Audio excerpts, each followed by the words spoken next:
He's brought to the table with the juice squad. He switches the position groups up every day, and always points out one particular guy to get everybody going. But I think it's really good. Obviously at this point in time, particularly right now, with the guys' legs a little heavy, they're a little tired, a little sore.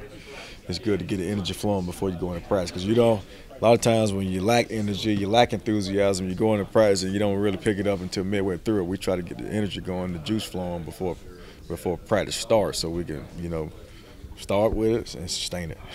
I appreciate it. Thank you. Absolutely. You had your own juice squad thing going at the baseball game the other night. How did donning the uniform come about? They want first of all, wanted to surprise the team. It's come time at that particular time where everybody kind of worn out and whatnot, and so coach wanted me to interrupt the meeting and let them know that we need to go out there and win this backyard brawl. So they say, "Are you a team player?" Absolutely. When you do this, I'm all in. So I went all in. Now I think when Coach initially pointed me out, he didn't realize I was going to look like an actual baseball player in that baseball uniform. All right, so actually backfired. Not. Play baseball? Oh no, a little T-ball. Whose uniform were you wearing? I wasn't even sure. Okay. I can't remember if the jersey had a number on that. It was night. 3. You were 3? Even better. Gotcha.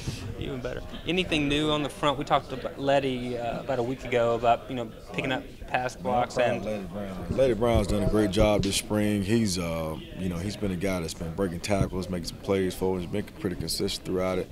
He's done a good job communicating, with the pass protection. And then for him, if he can, I think the game's starting to slow down for him, and he's catching them all out of the backfield, and that means a lot to me because. Like I said, early on in the spring, the quarterback's throwing the ball, and, asking why he's not out there with him. He said, "Who, me? Why me? Coach, they didn't throw a ball to me last year." I said, "Well, I ain't ever seen you catch the ball, so I don't know what you can do until you do it. Or you show me you can't do it, and you won't do it." And so he's caught the ball out of the backfield. He's running the ball really well. He's breaking tackles. I think he could do a better job of breaking more tackles, getting more yards at the contact, but he's been the guy that's been pretty consistent with us doing that. And like I said, the pass protection slowed down for him in the sense of, not being, all over the place with it. yeah. It seems like, based on what they did in high school, that Kennedy's always had really good ball skills, and I think he lined up in the slot a bunch. Is he still sort of setting the pace? He is. He's a natural. He does some things. He just look effortless doing it. Like the game's real slow for him. He's very savvy. He got phenomenal football intelligence. He's a smart player. He makes it look easy. He's very impressive. Yeah, I can see why he was so good last year. He's very impressive. Yeah. Were you in North Carolina when he came out? I was there earlier. I think I got there the year after they were recruiting him, but I knew all about him. Yeah. Yeah, but like I said, he's a smart football player. Catch the ball really well. He has great instincts. He's tough. He got it. He got it. Thanks. Are there any differences in the techniques that you're teaching, like down to how you're taking handoffs, holding your hands to receive the ball, things like that? Or are those pretty much the same right now? Those pretty much the same. The more so the things that I'm teaching right now that we got to do a better job of is setting blocks and create space for ourselves, and then getting yards beyond what's being blocked for us, which is winning in space, and we do drills for both. But setting blocks and creating more space for ourselves is huge because, coming in, one of the things all those guys, emphasize wanting to get better at is just understanding defense play, reading defense, and understanding defense play.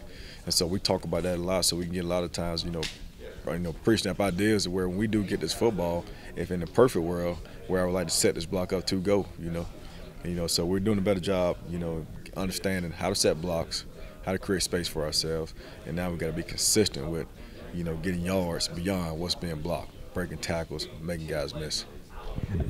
Part of that, I guess, just seems to be reading, hey, where does this guy have leverage, which way to cut? But are you also trying to teach guys how to avoid in the open field, and what kind of things do you emphasize there? Absolutely, tagging half a man. We talk about tagging half a man, and we did two things we emphasize. We talk about tagging half a man and forcing the defender to make a decision. I think you can teach any running back or offensive player to make guys miss in space if he forced the defender to make a decision.